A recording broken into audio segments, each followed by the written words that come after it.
Hello বন্ধুরা, আশা করি আপনারা সবাই ভালো আছেন। তো আমিও ভালো আছি আপনাদের দোয়ায়।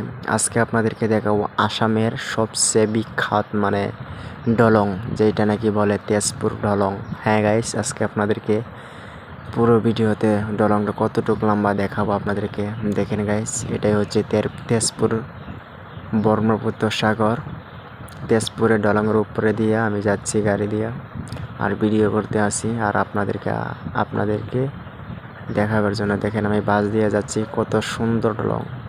তো গাইস, এই দলং তো পার হইতে অনেক সময় লাগে, অনেক সময়, এরকম 8-10 মিনিট লেগে যায় এই দলংটা পার হইতে। দেখেন কত বড়, এটা হচ্ছে ব্রহ্মপুত্র নদী গাইস, এটা ব্রহ্মপুত্র নদী। ভিডিওটা ভালো লাগে একটা সাবস্ক্রাইব করে যাবেন প্লিজ। অনেক কষ্ট করে ভিডিও বানাই, আপনাদের মাঝে তুলে ধরি, কিন্তু সাবস্ক্রাইব করেন না। একটা সাবস্ক্রাইব করে যান, ছোটো মানুষটাকে অনেক একটা উপকার হবে। দেখেন কত বড় সাগর, গাড়িও ছাড়ছে পুরা স্পিডে যাইতে আছে।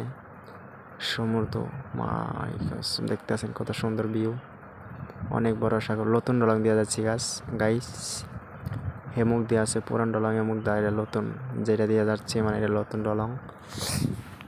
পুরো ভিডিওটা আপনাদের মাঝে তুলে ধরছি। ভালো লাগলে একটা সাবস্ক্রাইব করে যাবেন প্লিজ। পুরো ভিডিওটা দেখেন কত বড় দলং। যারা যারা নাকি তেজপুর আসছেন না, একবার এসে যান, অনেক মজা লাগবে। দোলাবাড়ি আসেন, অনেক মজা পাবেন। তো গাইস, ভিডিও কেটে কেটে করছি, থেমে থেমে। পুরো ভিডিও করলে অনেক সময় যাইতো গাইস, সেই জন্য করছি না। দলং মাথা পেয়ে গেছি।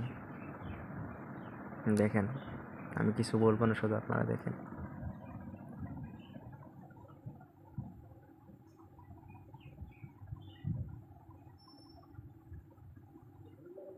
ওয়াও। তো গাইস, খতম হয়েছে দলং। এখন সবাই ভালো থাকেন, সুস্থ থাকেন, আমার জন্য দোয়া করেন। আগলে ভিডিও থেকে